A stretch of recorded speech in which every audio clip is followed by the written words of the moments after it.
Barnaby, age 12, lives in a small cottage with his dog and a whole host of fantastical creatures that he cares for. Every full moon, they transform into their animal forms and gallop off into the forest for their midnight feast. But when a baby unicorn escapes from the nearby Moonlight Zoo, it's up to Milo and his friends to bring her home before sunrise. I love this book. It's so fun and exciting, and I can't believe I got to illustrate it. This is an excerpt from the author's note. The idea for this book came to me when my daughter was little and we were visiting a zoo. As the sun set, all the animals started to pair off and head back to their dens. My daughter asked, "Where are they going?" And I said, "They're going home." She looked puzzled. "It's not home time yet," she said. And that's when it hit me, a zoo where the animals come alive at night. As soon as I read the first page of the manuscript, I was sold. Animals that talk, a magical journey under the moonlight, and a mysterious zoo full of mythical creatures. What more could you ask for? I couldn't wait to start illustrating the menagerie of beasts. When I began sketching, I wanted each creature to have its own unique look, something you don't always get with CG. Since I didn't have a lot of time to research, I used my imagination for most of the animals, but I did take some notes. How do they move? Do they have any special abilities?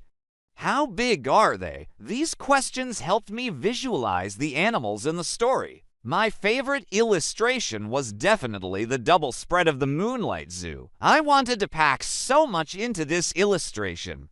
There's so much to discover. Look closely. You might see a friendly face or two. I hope readers enjoy meeting these animals as much as I enjoyed drawing them. Now let us take a peek at some of the finished illustrations and see how they came to life. For the cover, I wanted to show the main character, Milo, with his animal friends. He's surrounded by the creatures he cares for, including a mischievous monkey, a wise owl, a regal lion, and, of course, his loyal dog. In the background, we can see the silhouette of a horse. Is it a unicorn? You'll have to read the story to find out. The end papers were a lot of fun to illustrate. They're the first and last illustrations that readers will see. I drew inspiration from old encyclopedias, giving each creature a name and a little fact about itself. When I read the line, "He wasn't just any ordinary boy," I thought, how can I make this ordinary boy extraordinary? I gave him a backpack filled with magical things like a potion bottle, a telescope, and a book that's filled with fantastical beasts. In this scene, Milo takes care of the baby unicorn. I thought it would be fun to show the other side of the transformation, the humans who become animals.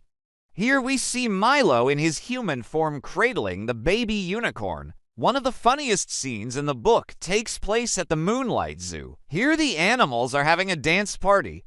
It was so much fun to draw the animals dressed up in their finest clothes and dancing the night away. Of course, every good story has a villain. This is the evil poacher. He wants to capture the unicorn for its horn. I made him look menacing with his sharp features and piercing eyes. In the final illustration, Milo and his friends bring the baby unicorn home before sunrise. It was important to me that Milo didn't have a perfect ending. He faces many challenges along the way, and it's these challenges that make him a hero. Thank you for joining me today.